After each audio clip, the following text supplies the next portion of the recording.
बलूचिस्तान में खुजदार के अंदर स्कूल वैन के ऊपर खुद कुछ हमला हुआ, जिसके अंदर कहा जा रहा है कि 40-41 लोग मौजूद थे, जिसके अंदर 5 से 6 शहीद भी हो चुके हैं और उन शहीदों के अंदर 3 मासूम बच्चियां भी थी। जी हाँ, उनकी डिटेल्स मैं आपके साथ आगे जाके शेयर करूंगा।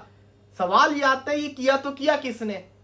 पाकिस्तान का जो मौकफ इसके अंदर आ रहा है वो ये आ रहा है कि ये बीएलए ने किया, जिसको इंडिया स्पॉन्सर कर रहा है, जिसको इंडिया की सपोर्ट हासिल है और इसके पीछे इनडायरेक्टली इंडिया का हाथ है। अब मैं आपको हमले की पूरी डिटेल आपको बताता हूं।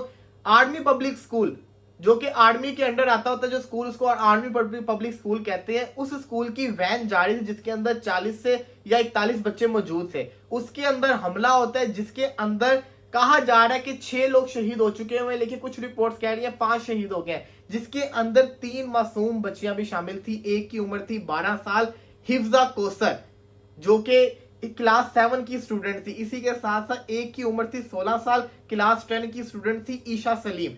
एक की उम्र थी 12 साल, क्लास 6 की स्टूडेंट थी Sania Soomro.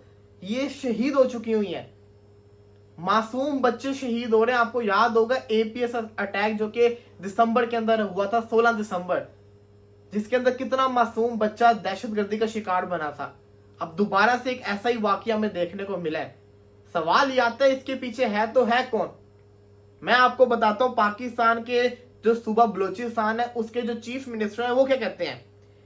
Eight the behest of Indian national security adviser Ajit Doval, innocent school children in Balochistan have been targeted in Khuzdar by Indian-sponsored terrorists.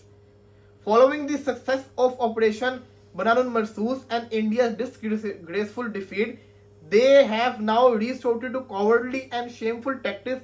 We will not only expose every terrorist operating in Balochistan but also eradicate them completely.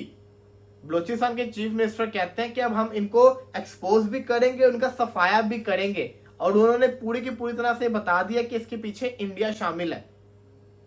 सवाल ये आता है ऐसा हो तो हो क्यों रहा है? आपको पता ही है कि बलूचिस्तान के अंदर कुछ हालात सही नहीं चल रहे, हालात खराब चल रहे हैं, जिसके ऊपर वर्किंग चल रही है। बट ये जो हमला हुआ है इसके ऊपर भाई सवाल बनते हैं। अब आपको याद होगा जब पहलगाम के अंदर हमला हुआ था तो क्या हुआ था, फौरन पाकिस्तान के ऊपर इल्जाम लगा दिया गया था। हम सारे कहते यार हमने तो कुछ किया ही नहीं है। हम लोग इस चीज के ऊपर बोल रहे थे कि एकदम से हमारे ऊपर कैसे इल्जाम लगा दिया। सिमिलरली जब ये हमला हुआ, जब इंडिया पे इल्जाम लगा, तो इंडियंस ये बातें कह रहे हैं कि ये तो हमारे ऊपर इल्जाम लगाए जा रहे हैं, अपना फेलियर छुपा रहे हैं। तो बात तो वही आ गई, जब पहलगाम पे अटैक हुआ था तब हम भी तो यही बोल रहे थे कि हमने ऐसा कुछ किया ही नहीं है। तो तब तो सबने ये कहा कि पाकिस्तान इसके पीछे है। अब जब पाकिस्तान ने इंडिया पे इल्जाम लगाया तो इंडियन कह रहे हैं हमने तो ऐसा कुछ किया ही नहीं। तो कहानी ये आती है कि इसके ऊपर क्या पाकिस्तान एक्शन लेगा। सवाल सबसे बड़ा ये कि जिस तरीके से पहलगाम अटैक के बाद इंडिया ने ये कहा कि हम पाकिस्तान से इसका बदला लेंगे, दहशतगर्दी को खत्म करेंगे, पाकिस्तान क्या करेगा इस चीज के ऊपर सबसे बड़ा सवाल ये आता है। तो इस सवाल का जवाब जिसको कहते हैं ना, आप जरूर कमेंट्स के अंदर दीजिएगा।